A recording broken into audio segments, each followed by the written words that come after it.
Halo teman-teman semua, balik lagi di channel Guru Kelas. Nah, dalam video kali ini kita akan membahas mengenai soal latihan suhu dan perubahannya. Nah, ini ada di pelajaran IPA kelas 7 semester 1. Mari kita simak. Nomor 1, suhu suatu zat menyatakan. Nah, suhu suatu zat itu menyatakan apa? Jadi ada panas dan dingin. Jadi suhu suatu zat ini menyatakan tingkat panas dan dingin suatu zat. Nah, jawabannya adalah C.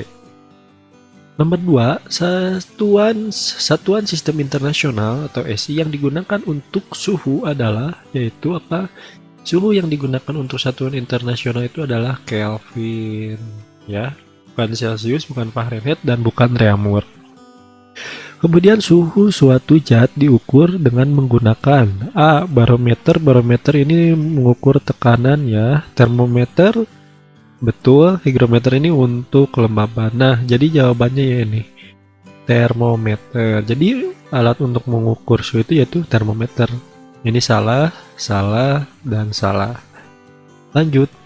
Pernyataan berikut ini benar, kecuali, ya, suhu merupakan besaran turunan. Alat ukur suhu adalah termometer. Ini benar.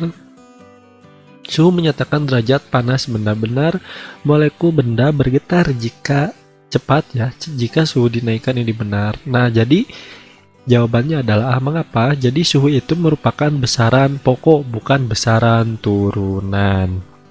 Lanjut ke nomor 5, air tidak dapat dipakai untuk mengisi termometer karena volume air tetap. Yang A. B. Tidak memuai ketika dipanaskan. C. Memiliki pemuaian yang kecil. D. Air membasahi dinding kaca. Nah, jawabannya adalah D.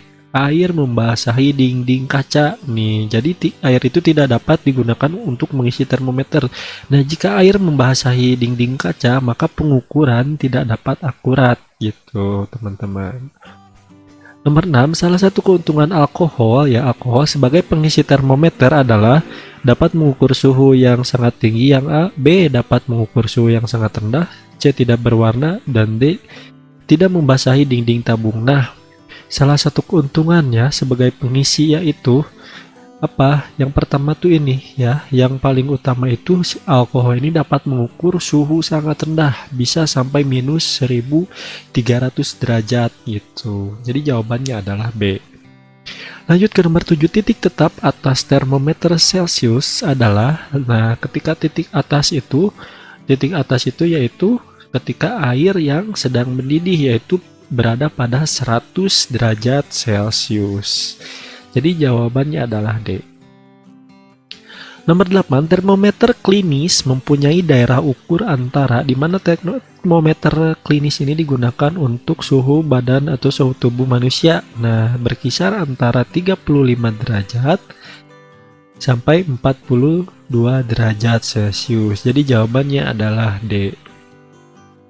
Nomor 9, pada temperatur Celcius, nah, titik didih air 100 derajat Celcius. Nah, nilai titik didih tersebut pada termometer Fahrenheit sama dengan, nah, jika kalian tahu, ya, dengan persamaan ini, persamaan yang ada di gambar nih, pada 100 ini lurus dengan termometer Fahrenheit itu 212 derajat Fahrenheit. Nah, jika kalian menghitungnya seperti ini, ya, kalau dihitung nih, jadi ini 9 rumusnya, ya, bersama 9/5 kali 100. 100 dari mana? Dari sini, ya. Kemudian plus 32 rumusnya. Jadi 100, ya, 100 dibagi 5 berapa? 20. 20 kali 9 yaitu 180. 180 ditambah 32 hasilnya adalah 212 derajat Fahrenheit. Nah, jawabannya sama dengan titik atas yang pada tabel atau pada gambar ini. Jadi jawabannya adalah A.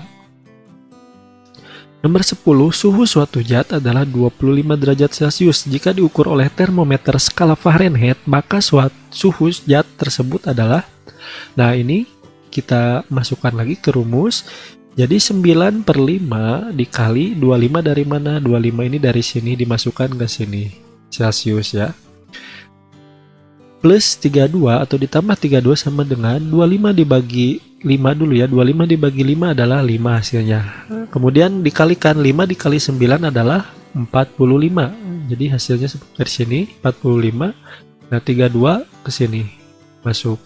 Nah, jadi 45 plus 32 adalah 77 derajat Fahrenheit. Jadi jawabannya adalah C. Nomor 11, suhu suatu zat dapat diukur oleh termometer Reaumur adalah 60 derajat Reaumur. Apabila diukur dengan termometer Celcius menunjukkan suhu. Nah, jawabannya A, B, C, D ini ada ya. Oke, kita jawab langsung dengan persamaan atau rumus. Jadi untuk merubah Reaumur ke Celcius itu yaitu rumusnya 5/4 dikali 60 derajat Reaumur. Dari sini dimasukkan ke sini. Nah, jadi 60 dikali 5 sama dengan hasilnya adalah 300. Kemudian 4-nya tetap. Jadi 300 dibagi 4 sama dengan 75 derajat Celcius. Jawabannya adalah C. Lanjut ke nomor 12, titik didih air di permukaan laut adalah yaitu berapa? Yaitu sama, yaitu 100 derajat Celcius karena air ya. Lanjut ke nomor 13, titik tetap bawah termometer Celcius dibuat dengan cara mencelupkan reservoir ke dalam. Nah, ke dalam apa? Jadi ketika titik bawahnya itu ketika es yang sedang mencair atau yang dikatakan juga sedang melebur. Jadi jawabannya adalah B. Ini bukan, ini bukan, ini bukan. Lanjut ke nomor 14, alat untuk mengukur pemuaian zat adalah zat padat ya, yaitu barometer bukan, termometer bukan, higrometer bukan. Nah, jawabannya adalah D, Busenbroek ya. Lanjut ke nomor 15, suhu suatu zat menurut termometer Celcius adalah 20 derajat Celcius. Maka menurut Kelvin, suhu tersebut sama dengan, kita masukkan rumus yaitu derajat Celcius ditambah 273. Nah, ini masukkan 27 ke sini. 27 ditambah 273. Hasilnya adalah 300 derajat Kelvin. Jawabannya adalah C. Lanjut ke nomor 16, penunjuk skala termometer berikut yang mempunyai suhu paling rendah adalah, nah suhu paling rendah berapa? 0 derajat Kelvin, 0 derajat Celcius, 0 derajat Reaumur, atau 0 derajat Fahrenheit. Nah, kita bisa lihat di sini ya, bahwa 0 derajat Celcius ini sejajar dengan 32 derajat Fahrenheit, 0 derajat Reaumur, dan 273 derajat Kelvin. Nah, sekarang jika ini 0, ini tidak dimasukkan ya. Jadi Celcius ini bukan terendah. Ini salah, kemudian Reaumur juga salah. Jadi ada di antara Kelvin dan Fahrenheit. Nah, jika 0 Kelvin ini sama dengan minus 270 derajat Celcius. Sedangkan kalau untuk 0 derajat Fahrenheit ini berapa? Minus 32. Nah, jadi yang paling terkecil, yang paling rendah suhunya yaitu ini 0 derajat Kelvin, yaitu setara dengan minus 273 derajat Celcius. Jadi jawabannya adalah A, 0 derajat Kelvin. Lanjut ke nomor 17, suhu suatu zat diukur oleh termometer Fahrenheit adalah 55 derajat Fahrenheit. Jika diukur dengan termometer Kelvin, maka suhu zat tersebut menjadi sebesar, nah kalian harus merubah dulu ya Fahrenheit ke Celcius ya, biar tahu kalian caranya. Nah, setelah dirubah ke dalam Celcius, kalian rubah ke dalam Kelvin. Oke, rumusnya seperti ini. F derajat Fahrenheit kurangi 32 kali 5/9 ya, plus 273. Nah, ini untuk mencari Kelvinnya. Jadi ini 55 ya, 55 Fahrenheit dimasukkan ke sini. 55 dikurangi 32 kali 5/9 tambah 273. 55 dikurangi 32 adalah hasilnya adalah 23. Nah, sekalikan ini ya, 23 dikali 5 yaitu, lanjut ke sini, 115 dibagi 9 plus 273. Nah, 115 dibagi 9 yaitu hasilnya 12,8. Kemudian 12,8 ditambah 273. Nah, hasilnya adalah 285 derajat Kelvin. Jadi jawabannya adalah A. Nomor 18, suatu zat memiliki suhu sebesar 333 Kelvin. Nah, jika diukur dengan menggunakan termometer skala Fahrenheit, maka suhu suatu zat tersebut sebesar, nah kita ubah lagi. Jadi, kita Kelvin mau ke Fahrenheit. Jadi, kita ubah dulu dari Kelvin ke Celsius, kemudian diubah ke Fahrenheit. Oke, rumusnya seperti ini. Derajat Kelvin kurangi 273 dikali 9 per 5 plus 32. Nah, 333 dimasukkan ke sini, dikurangi 273 kali 9 per 5 plus 32. Oke, jadi 333 dikurangi 273 ini hasilnya adalah 60 derajat Celcius. Nah, plus 32.